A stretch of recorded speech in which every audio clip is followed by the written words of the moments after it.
ہوتے ہیں یعنی کہ اقبال ڈے کے حوالے سے، علامہ کی یاد کے حوالے سے، اس میں یہ ہوتا ہے کہ علامہ کے طفیل، ان کے اس دن کے طفیل، ہم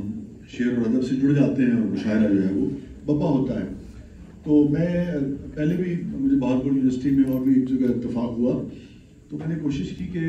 مشاعرہ تو ہو ہی ہو، کیوں نہ اقبال کو بھی اور ان کے کلام کو بھی ذرا تازہ کیا جائے، ذرا یاد کیا جائے۔ تو رات کو اب اس کے لیے میں نے اب خود وقت ذرا ظاہر بات ہے محدود ہوتا ہے، چونکہ علامہ کے تو اس قدر وسعت ہے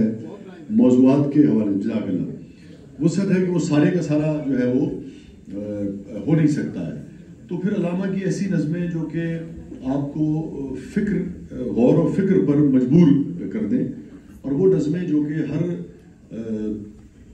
انسانیت سے محبت کرنے والے کو، ہر مسلمان کو، ہر پاکستانی کو، ہر انسان کو بنیادی طور پہ یاد ہونی چاہیے یا اس تک پہنچنی چاہیے، اس کا مفہوم اس تک پہنچنا چاہیے۔ تو مجھے ہمیشہ لگتا ہے کہ جب بھی ہم علامہ کے حوالے سے کوئی دن مناتے ہیں تو ہمیں ان کا کچھ کام جو ہے وہ ضرور شیئر کرنا چاہیے، اور پھر اسی کے طفیل، اسی کی برکت سے آپ اپنے اشعار جو ہے وہ بھی سنائیں۔ اب یہاں مسئلہ یہ تھا کہ وہ میرے ذہن میں تھا کہ بھئی شکوہ اور جواب شکوہ جو ہے، چونکہ اس وقت ہم اپنی مثلا مسلم امہ کو بھی آپ دیکھ لیں اور باقی بھی اگر آپ دیکھیں تو ہم اپنی پستی کی اگر انتہاؤں کو نہیں بھی ہیں، دنیاوی طور پہ خاص طور پہ بات کر رہا ہوں، اور اخلاقی حوالوں سے بھی اگر آپ دیکھیں تو میرے خیال میں ہمیں یہ مان لینا چاہیے کہ دین اور جو عقائد و جہاں سرکار دو عالم صلی اللہ علیہ وسلم کی جو تعلیمات ہیں، اگر آپ اس کو دیکھیں اور پھر اس کے اوپر جتنا ہم عمل کرتے ہیں تو مجھے کہہ لے دیجئے کہ ہم اپنی اخلاقی پستیوں کو بھی ہم چھو رہے ہیں۔ اس سے ہم کیسے نکلیں گے؟ لازمی بات ہے کہ اس سے ہم ایسے ہی نکل پائیں گے جب ہم عقائد و جہاں سرکار دو عالم صلی اللہ علیہ وسلم کی تعلیمات جو ہیں اس کی روح کو سمجھیں گے، پہلے اس کو سمجھیں گے، پھر اس کی روح کو سمجھیں گے اور پھر اس کے اوپر عمل کریں گے۔ تو بہت مجھے خوشی ہوتی ہے اس حوالے سے کہ آپ دیکھیے کہ ہمارے خطے میں خاص طور پہ جہاں سے ہم اور آپ بیشتر تعلق رکھتے ہیں، میں نہیں جانتا کہ یہاں ہمارے دیگر ممالک کے احباب بیٹھے ہیں یا نہیں بیٹھے، مگر جہاں سے ہم تعلق رکھتے ہیں وہاں بہت ہمارے یہاں یعنی کہ بات ہوتی ہے اور ہر شخص کا یہ دعویٰ ہے کہ وہ عاشق رسول ہے، اور میں سمجھتا ہوں کہ ہمیں خوشی ہوتی ہے، اور کسی کا بھی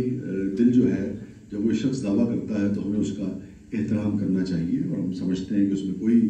دو رائے نہیں ہو سکتی، وہ بالکل درست کہتا ہے، اور یہ بڑی خوبصورت بات ہے کوئی بھی شخص اگر ہمارے آقا سے عشق کا دعویٰ کرے۔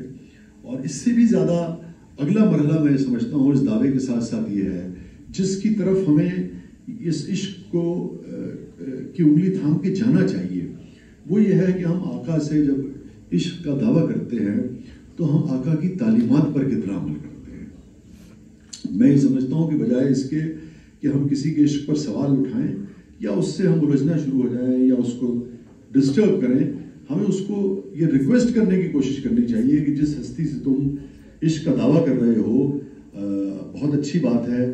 تو اس ہستی کی تعلیمات جو ہے اس پر بھی عمل کرو، سیرت کا مطالعہ کرو، یہ جاننے کی کوشش کرو کہ عقائد و جہاں سرکار دو عالم صلی اللہ علیہ وسلم کی تعلیمات ہیں کیا، آپ کی ہستی ہے کیا، کیا وجہ ہے کہ یہ ساری جو کائنات ہے یہ ہمارا یہ عقیدہ ہے، ہمارا یہ ماننا ہے کہ وہ آپ کے لیے تخلیق ہوئی ہے، کیا وجہ ہے کہ دنیا کا کوئی شخص جو کہ مسلمان گھرانے میں نہیں پیدا ہوا ہے، انتہائی غیر جانبدار مبصر یا مورخ جو ہے، انتہائی غیر جذباتی مورخ بھی ہے، چاہے وہ مائیکل ہارٹ ہو، چاہے وہ کیرن آرمسٹرانگ ہو، چاہے وہ دنیا کے مختلف خطوں میں پائے جانے والے فلسفی ہوں،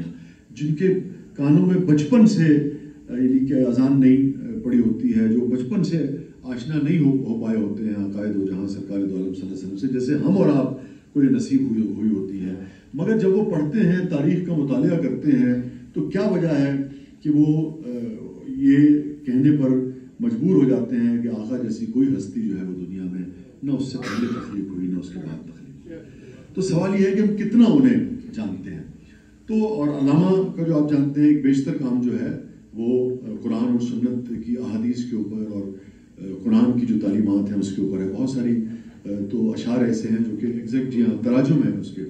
تو مجھے لگا کہ ہم ذرا علامہ کو بھی اس دن کے حوالے سے یاد کریں۔ تو میں نے کل کو 2-2.5 گھنٹے لگائے نوید بھائی پہ،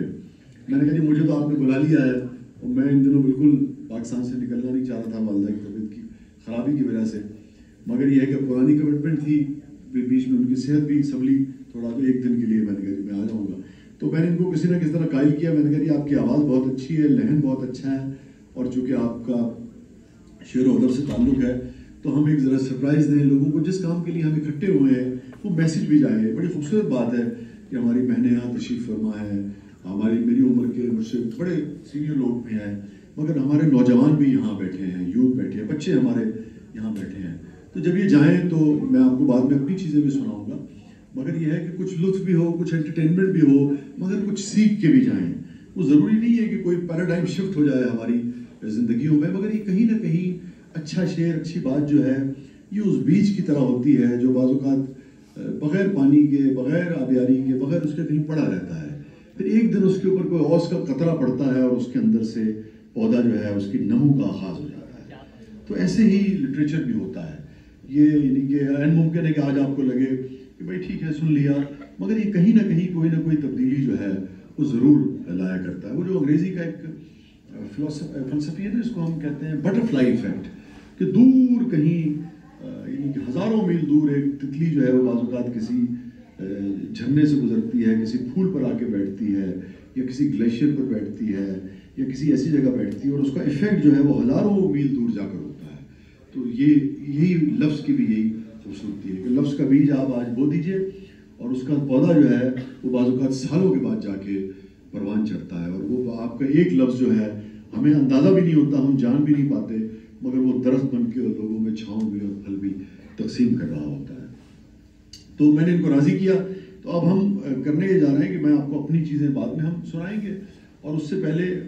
یہ پڑھیں گے شکوہ، تو نوید بھائی، اور میں جواب شکوہ جو ہے، تو اس سے ہمیں اندازہ بھی ہوگا کہ دیکھیے مسلمانوں کی عظیم الشان تاریخ کیا تھی جو شکوے میں علامہ نے بیان کی ہے کہ بھئی یہ ہماری تاریخ تھی. جب شکوہ کیا خدا سے تو کہ اتنی ہم نے محنت کی، کمٹمنٹ کی، ریاضت کی، سارا کیا، اور پھر وہ علامہ کا اللہ سے اس میں شکوہ یہ ہے کہ پھر اس کے بعد ہم دیکھیے آپ کہ ہم نے اتنی محنت کی، جانیں دی، جہاد بھی کیا، علم بھی، اور سب کچھ ہمارے پاس تھا، تو پھر اس کے بعد ہمارے ساتھ کیا سلوک ہوا. تو یہ جو ہمارا اپنے بارے میں جو کانسیپٹ تھا، جو غلطی تھی ہمارے بارے میں کہ دیکھیے ہم نے تو بہت کچھ کیا، اور ہمیں جس کو آپ کہتے ہیں نا اسٹیٹ آف ڈینائل، یہ جو ہم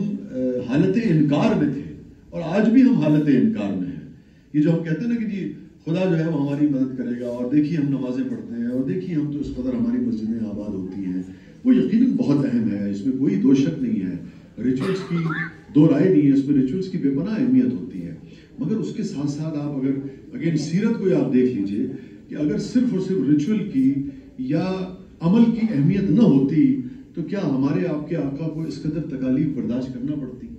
کس قدر تکالیف برداشت، کس قدر عملی جد و جہد آپ نے کی، پھر کہیں جا کے اسلام جو ہے وہ آپ دیکھتے ہیں کہ اس کا فروغ ہوا، پھر پھیلا اسلام، اور تمام زندگی جب تک عروج بھی رہا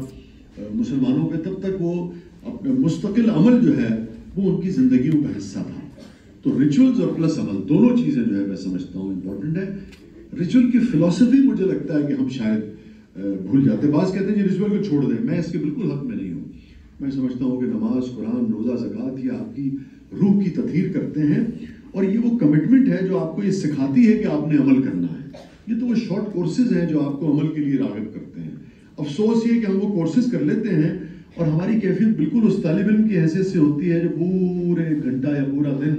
6 جسے کہیے پیریڈز تک بیٹھا رہتا ہے اور غائب الدماغ ہو کے بیٹھا رہتا ہے. جب کلاس ختم ہوتی ہے، گھنٹی بجتی ہے، تو اس نے کچھ حاصل نہیں کیا ہوتا. یہ افسوس ہے کہ ان ریچول سے ہم اس کی فلسفہ سمجھ نہیں پاتے. تو اینی ویز میں درخواست کروں گا نوید بھائی سے کہ یہ بھی جوائن